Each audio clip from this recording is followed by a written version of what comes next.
여러분에게 만약 10억이라는 금액을 얻을 수 있는 기회가 주어진다면 어떻게 하시겠습니까? 묻지도 따지지도 않고 도전하시겠습니까? 실제로 미국의 한 TV 프로그램에서 사람이 견디기 힘들어하는 것들을 발을 담궈서 견디면 모든 단계를 통과하는 사람에게 10억을 주는 그런 프로그램이 있었습니다. 아주 짧은 영상인데 한번 보고 오겠습니다.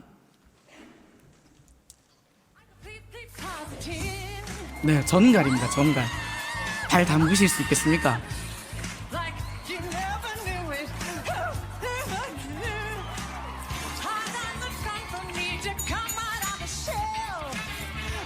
네, 저 여자분은 2단계 통과하고 지금 오열을 하고 있습니다.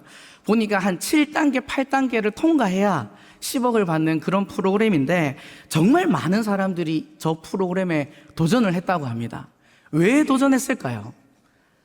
10억 때문에. 저것만 참으면, 저것만 견디면 10억을 받는다는 그 생각으로 그 고난을 기꺼이 감수하는 것이죠. 제가 중등부를 섬기고 있는데 제가 섬기고 있는 중등부 학생들의 인생을 보면 정말 열심히 삽니다. 여기 중등부 부모님들이 계실 텐데 지금 인정하지 않는 눈빛이 보이는데 그들 나름대로는 정말 최선을 다해서 살아가는 인생을 살고 있습니다. 그래서 아침에 일어나면 학교를 가고 학교 마치면 학원을 가고 또 영어 단어를 외우고 논술을 듣고 그렇게 하루를 다 보내고 집에 오면 밤 11시, 12시입니다. 매일 똑같은 삶을 살아갑니다. 그렇게 열심히 사는 우리 학생들에게 제가 한 번은 안 힘드냐고 물으니까 힘들어요 목사님 이야기하는 거예요. 그런데 왜 그렇게 열심히 하냐 했더니 우리 학생들의 대답이 열심히 해야 좋은 대학 가잖아요. 그래야 성공할 수 있잖아요. 이런 대답을 하는 겁니다. 이것처럼 세상 사람들은 자기가 원하는 것을 얻기 위해서 그 목적을 달성하기 위해서 기꺼이 그 고난과 힘듦을 감수하는 인생을 살아갑니다.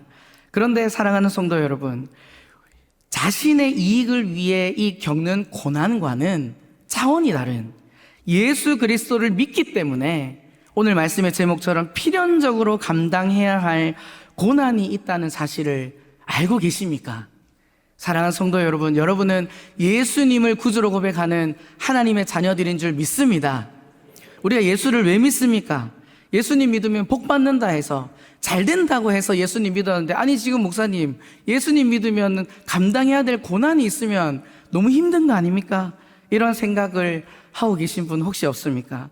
그런데 오늘 말씀에 바울은 분명하게 말합니다. 디모데후서 1장 8절, 오늘 본문 조금 앞에 1장 8절 말씀을 보면 이렇게 말씀합니다. 오직 하나님의 능력을 따라 복음과 함께 고난을 받으라.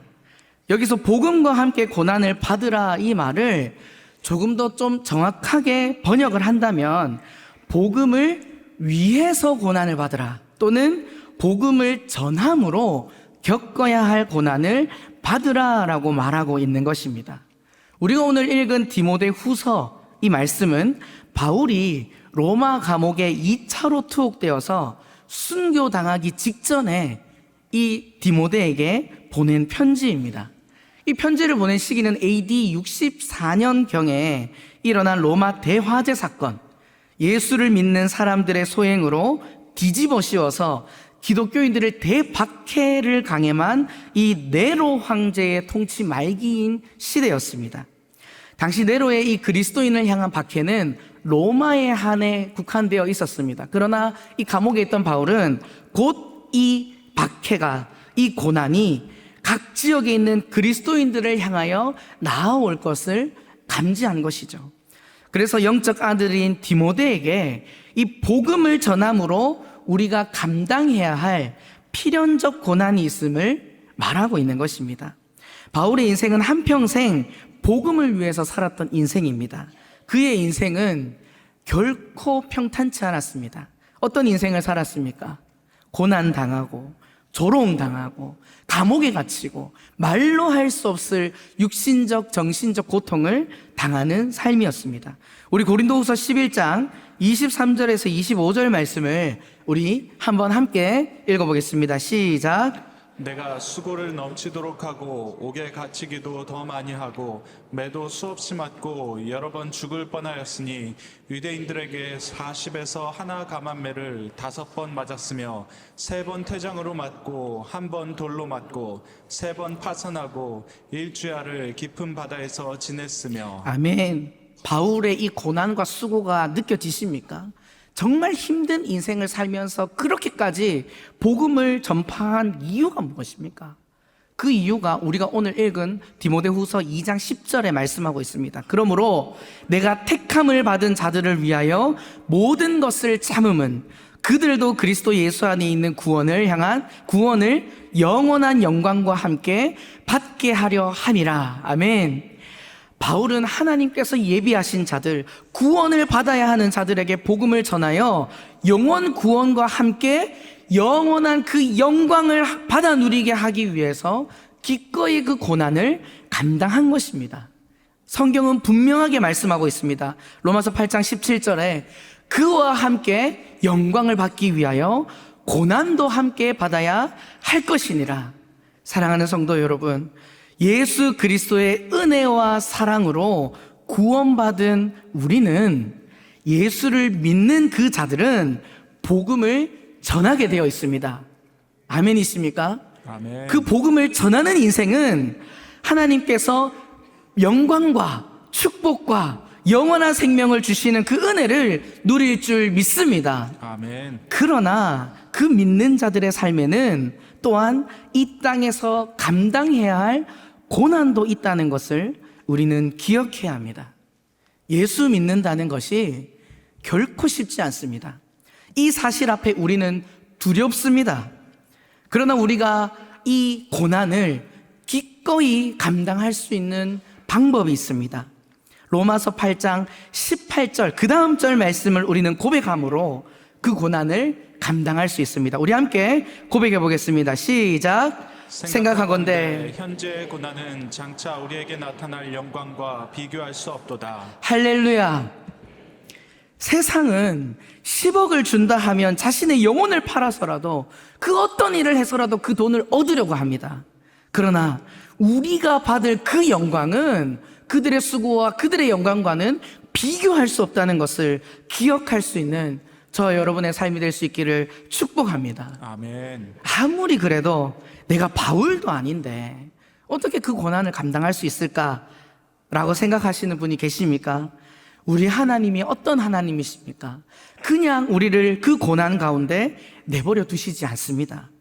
강하고 능하신 그 하나님이 우리가 그 고난을 능히 감당하게 하실 줄 믿습니다. 아멘. 디모데후서 2장 1절입니다. 같이 읽습니다. 시작. 내 아들아, 그러므로 너는 그리스도 예수 안에 있는 은혜 가운데서 강하고. 아멘. 사람의 힘과 능력으로는, 우리의 능력으로는 이 고난을 감당해야 할 이 고난을 이길 수 없습니다. 그러나 예수 그리스도 안에 있는 그 은혜 가운데서 강하여짐으로 우리는 그 어떤 고난도 복음과 함께 감당할 수 있는 것입니다. 우리 옆 사람과 이렇게 한번 격려하면서 인사했으면 좋겠습니다. 하나님이 하십니다. 하나님이 하십니다. 우리 한 번 더 옆 사람을 바라보면서 이렇게 한번 격려할까요? 한번 해봅시다. 자, 이제 마음에 다짐이 되셨죠? 이제 우리가 이 하나님이 주시는 그 강함으로 믿음의 사람들이 겪어야 할 그 필연적 고난을 감당하는 삶의 모습은 어떠해야 하는지, 그리고 그 삶의 결과가 무엇인지 오늘 함께 한번 나눠보도록 하겠습니다. 우리 한번 따라하겠습니다. 그리스도의 좋은 군사가 되어야 합니다. 그리스도의 좋은 군사가 되어야 합니다. 우리 오늘 말씀 3절에 보시면 너는 그리스도 예수의 좋은 병사로 나와 함께 고난을 받으라 말씀하고 있습니다.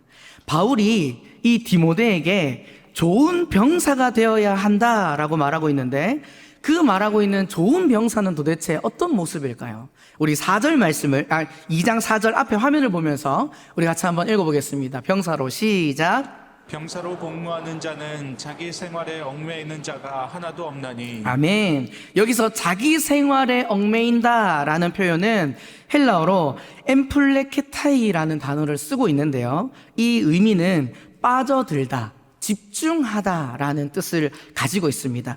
군인이 자기의 이 개인의 생활을 누릴 수 있지만 그 자체가 잘못되었다는 것이 아니라 이 군인의 신분을 망각하고 군인이 해야 할 일을 하지 않고 다른 일에 몰두하고 살아가는 행동을 의미하는 것이죠. 쉽게 말해 무슨 말입니까?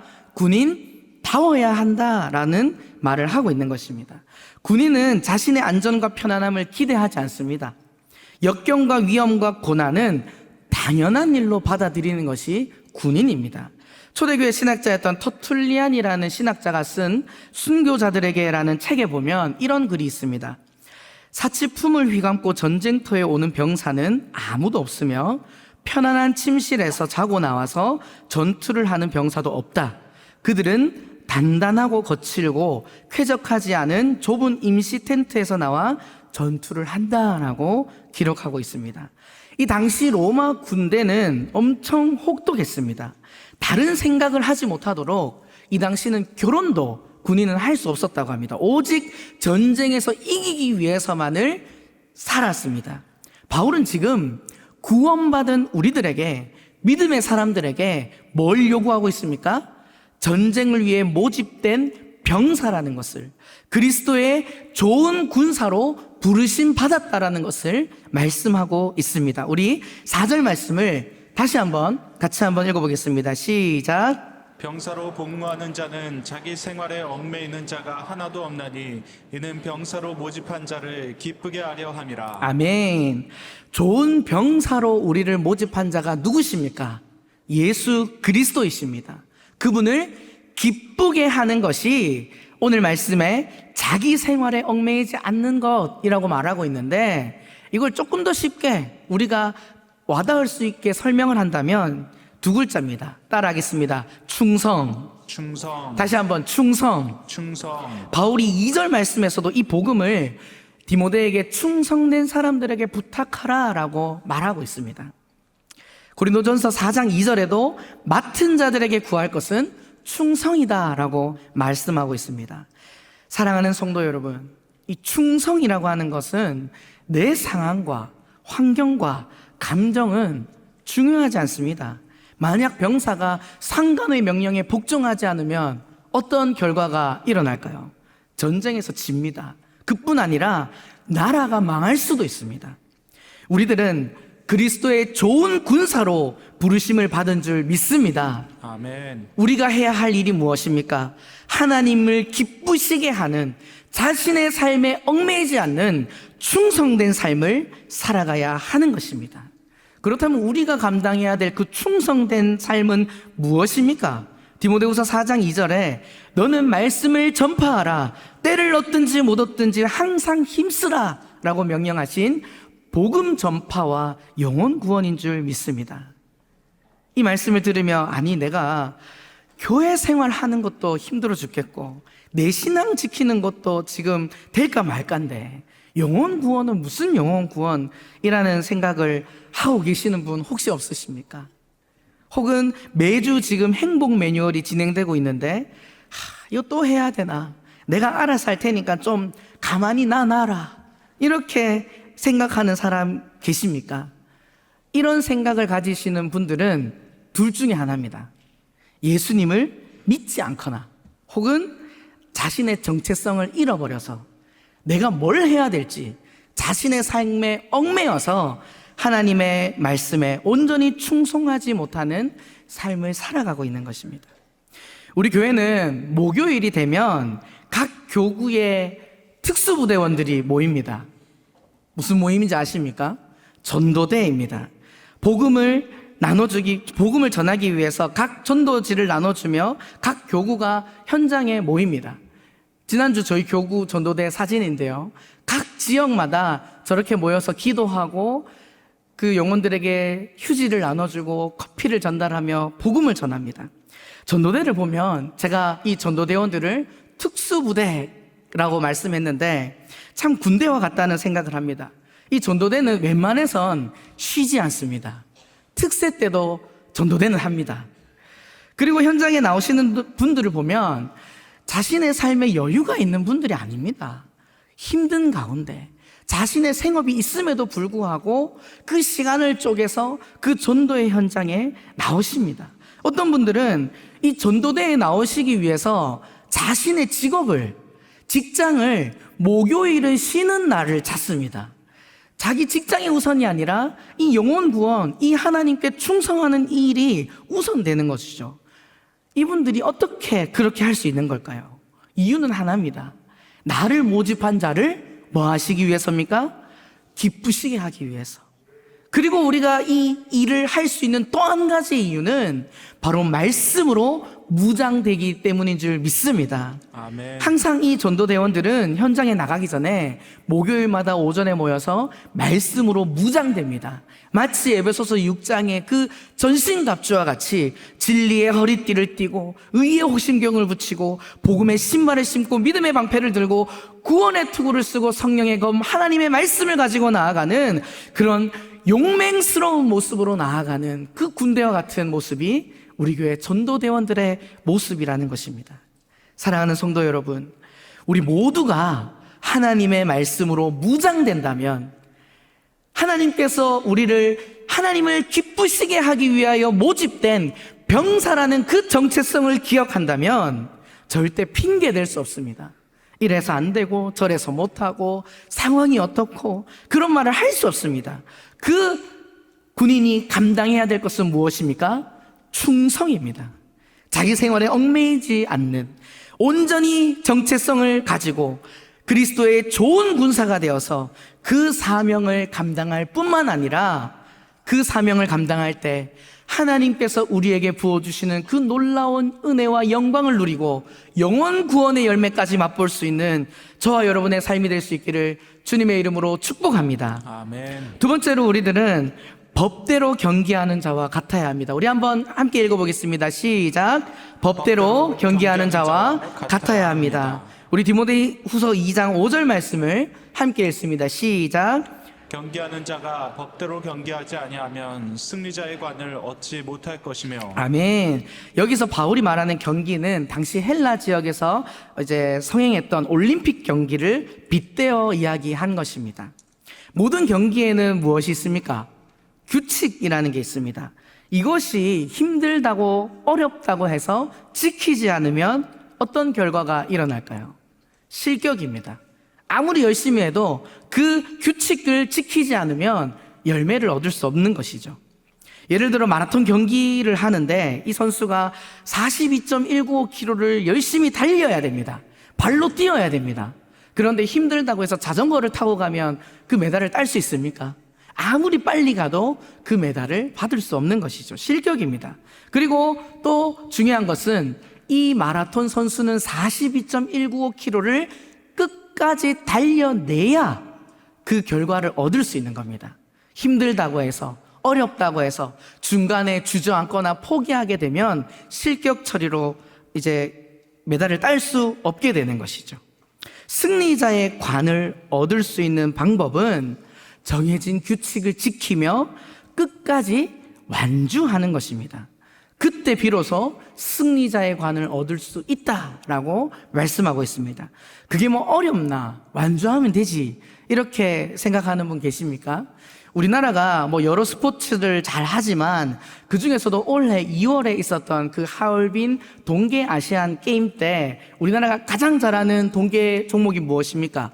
쇼트트랙이죠. 쇼트트랙에서 항상 좋은 결과를 얻는데 이번에도 많은 메달들을 땄습니다. 그런데 이 동계 올림픽을 또 아시안 게임을 할 때마다 항상 이슈가 되고 뉴스가 나오는 것이 무엇입니까? 누구의 방해입니까? 중국 선수들의 방해죠. 메달을 못 따게 합니다. 실격하게 하고 넘어뜨리고 우리를 어떻게 해서든 메달을 못 따게 하는 그 방해가 그 쇼트트랙 경기를 통해서 우리는 볼 수 있습니다. 이것처럼 우리의 그 믿음의 사람들이 감당해야 될 그 법대로 경기해야 될 그 삶에도 사단의 방해가 끊이지 않습니다. 어떻게 해서든 끝까지 우리를 쫓아와서 넘어뜨립니다. 우리를 실패하게 만듭니다. 법대로 경기하지 못하게 만듭니다. 사랑하는 성도 여러분, 여기서 우리가 한번 기억해야 될 게, 그럼 우리가 지켜야 될 그 법이 뭔가? 무엇입니까? 우리에게 주신 하나님의 말씀입니다. 사단은 어떻게 해서는 그 말씀을 못 지키도록, 그렇게 살아내지 못하도록 방해합니다. 베드로전서 5장 8절은 이렇게 말씀합니다. 같이 한번 읽어볼까요? 근신하라. 시작. 근신하라 깨어라 너희 대적 마귀가 우는 사자같이 두루다니며 삼킬 자를 찾나니. 사탄은 왜 이렇게 우리가 말씀대로 살지 못하도록 방해하는 것일까요? 기본적으로 사탄은 우리가 그렇게 말씀대로 살아서 예수님을 닮아가고 예수님과 함께하는 삶을 싫어합니다. 그리고 우리가 그렇게 말씀대로 살 때 일어나는 결과 때문에 우리를 어떻게 해서든 말씀대로 살지 못하게 공격하는 것이죠. 우리 베드로전서 2장 12절입니다. 함께 읽습니다. 시작. 너희가 이방인 중에서 행실을 선하게 가져 너희를 악행한다고 비방하는 자들로 하여금 너희 선한 일을 보고 오시는 날에 하나님께 영광을 돌리게 하려 함이라. 아멘. 우리가 그 법대로 하나님의 말씀대로 살아내는 우리의 삶을 누가 바라본다고 말씀하고 있습니까? 이방인들, 우리가 품은 그 태신자들이 말씀으로 살아내는 우리의 모습을 보고 있습니다. 제가 중등부를 섬긴다고 했는데 그 청소년 학생들도 우리 부모의 신앙의 모습을 보고 있는 줄 믿습니다. 우리가 그 말씀을 살아낼 때 어떤 일이 일어납니까? 그 영혼들이 그 법대로 경계하는 자들과 함께 영혼 구원을 누릴 수 있는 줄 믿습니다. 아멘. 정신 정신 차려야 합니다.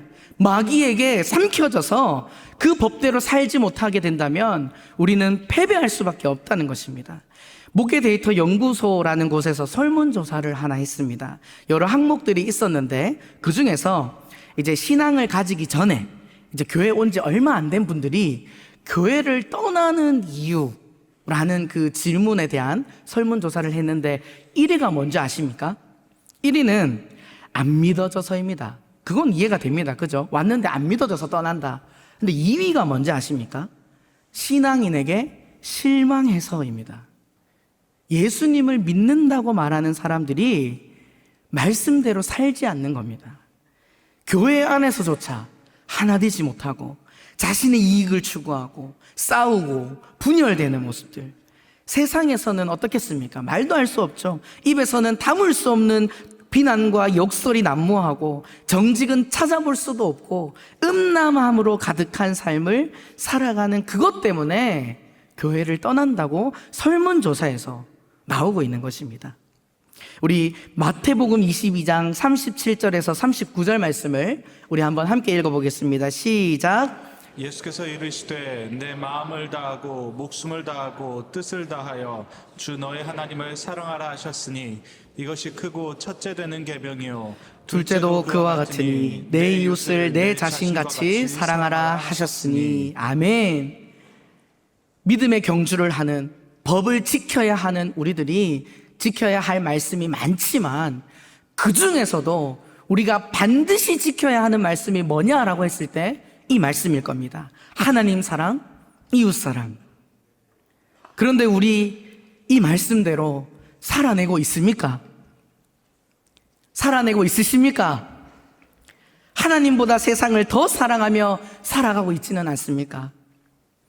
세상이 아무리 우리를 미련하다고 비웃는다 할지라도, 혹은 남들보다 조금 느리게 간다고 느껴질지라도 하나님의 말씀이 우리의 삶의 기준이 되어 하나님의 말씀을 목숨을 다해 사랑하며 지켜낼 수 있는 저와 여러분 될 수 있기를 축복합니다. 하나님 사랑은 어떻게 해서든 지켜보겠는데 이웃 사랑은 어떻습니까? 그들을 보면 사랑하지 않을 이유가 너무 많습니다. 미워하게 되고 증오하고 분열하게 만듭니다.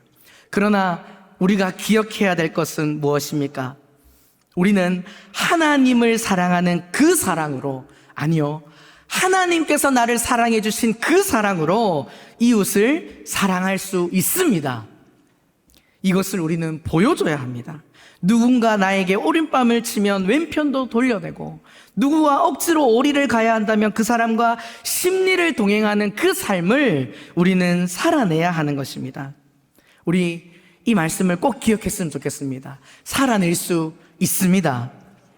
말씀의 법대로 살아냄을 통하여 세상 사람들은 우리를 바라봅니다. 힘듭니다. 말씀을 지키는 것이. 그러나 우리가 하나님이 주시는 그 강함으로, 그 능력으로 우리가 말씀을 살아내므로 그 영혼을 살려내며 하나님이 우리에게 주시는 그 승리자의 관도 누릴 수 있는 은혜의 삶이 될 수 있기를 주님의 이름으로 축복합니다. 아멘. 아직도 나는 할 수 없다고 의심하고 버티고 계시는 분들 계십니까? 우리 베드로전서 5장 10절 말씀을 믿음으로 고백해 보겠습니다. 시작. 모든 은혜의 하나님 곧 그리스도 안에서 너희를 부르사 자기의 영원한 영광에 들어가게 하시니가 잠깐 고난을 당한 너희를 친히 온전하게 하시며 굳건하게 하시며 강하게 하시며 털을 견고하게 하시리라. 아멘. 모든 은혜와 힘을 주셔서 우리를 강하게 하시는 그리스도 안에서 우리는 말씀대로, 법대로 끝까지 완주할 수 있는 하나님의 백성인 줄 믿습니다. 아멘. 마지막으로 우리는 한번 함께 고백해 보겠습니다. 수고하는 농부와 같아야 합니다. 수고하는 농부와 같아야 합니다. 오늘 말씀 6절을 함께 읽습니다. 시작. 수고하는 농부가 곡식을 먼저 받는 것이 마땅하니라. 6절 말씀에 이야기하는 이 농부는 게오르곤이라는 단어를 쓰고 있는데요. 뜻을 보면 이 게라는 단어, 일하다라는 뜻을 지닌 단어와 에르고라는 그 단어를 땅을 뜻하는 게라는 단어와 일하다라는 뜻의 에르고의 합성어입니다.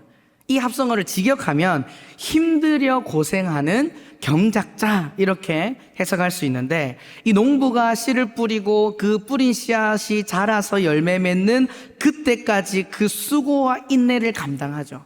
그래서 그 열매를 가장 먼저 보는 것이 마땅하다라고 말씀하고 있습니다. 왜 그러냐면 이 농부는 그 씨앗이 싹이 나고 열매 맺기까지 가장 오랜 시간을 보내는 자고 가장 가까이 있는 자이기 때문입니다.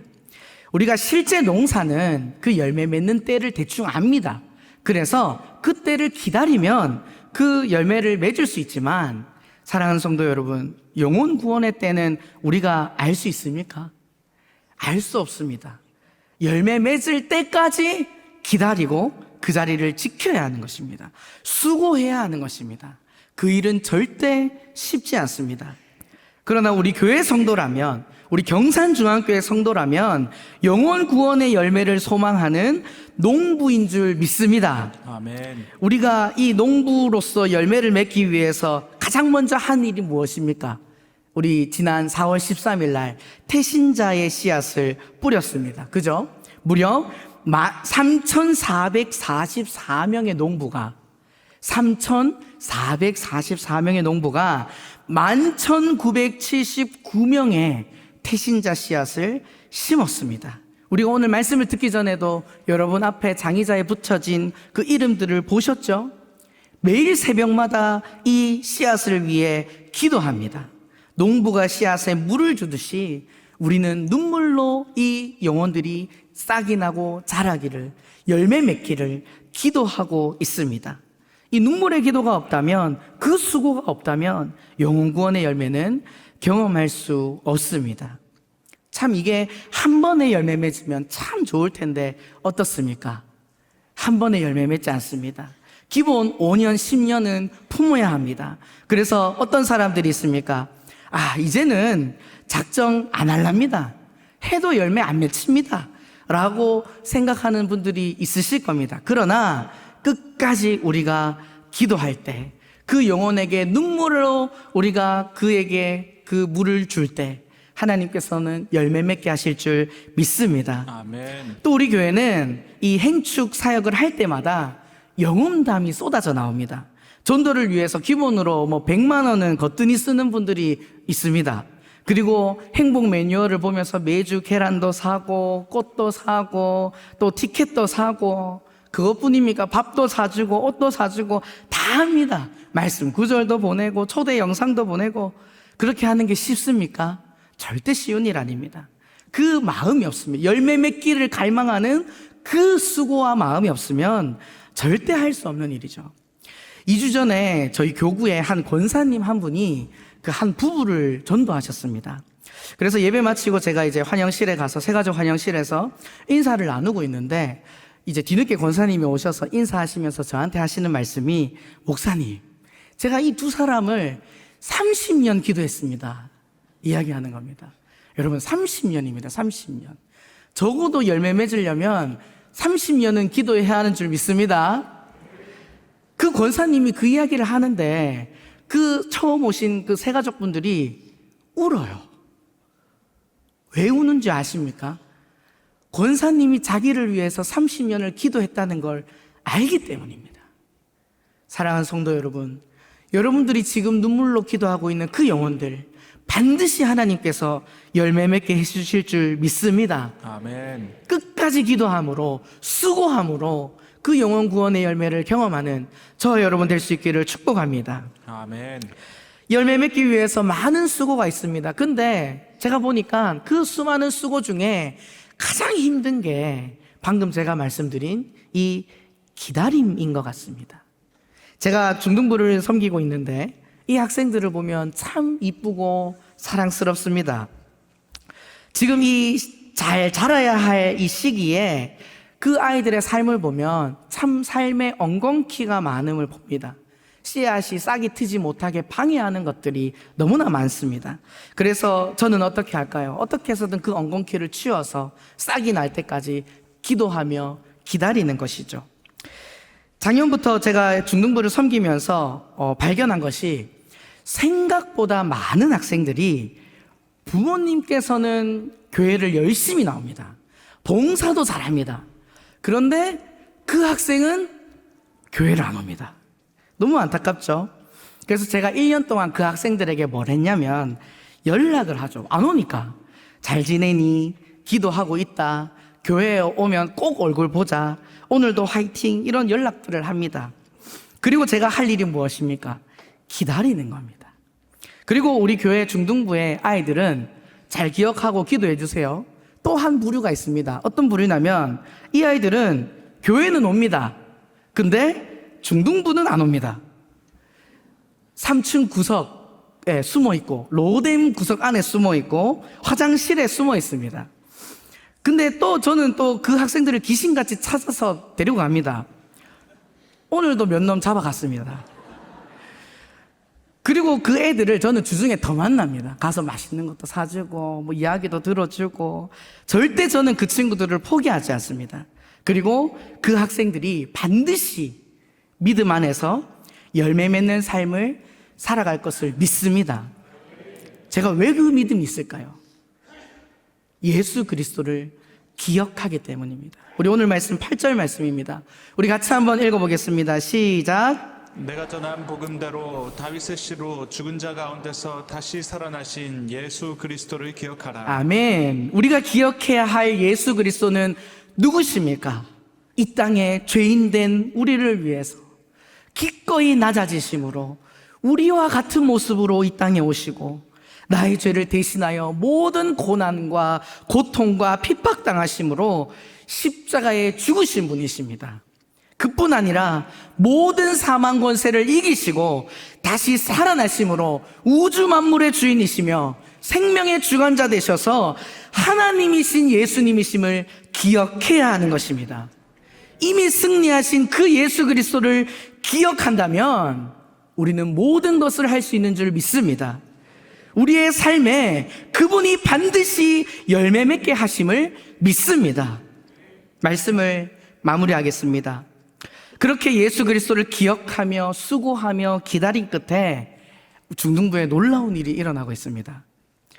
중등부에 올라와서 2년 동안 한 번도 교회에 나오지 않은 학생이 있었습니다. 근데 이 학생이 우리 태신자 작정하는 날 아무 이유 없이 교회에 왔습니다. 예배를 드리는 겁니다. 그리고 제가 그 나오지 않은 학생들에게 연락을 한다고 했죠. 잘 지내니? 기도하고 있다. 뭐 기도할게. 꼭 만나자. 그 문자에 답장이 오기 시작합니다. 물론 일주일 뒤에 옵니다. 네, 바로바로 오진 않습니다. 우리는 하나님 나라 백성으로 기꺼이 감당해야 할 고난이 있습니다.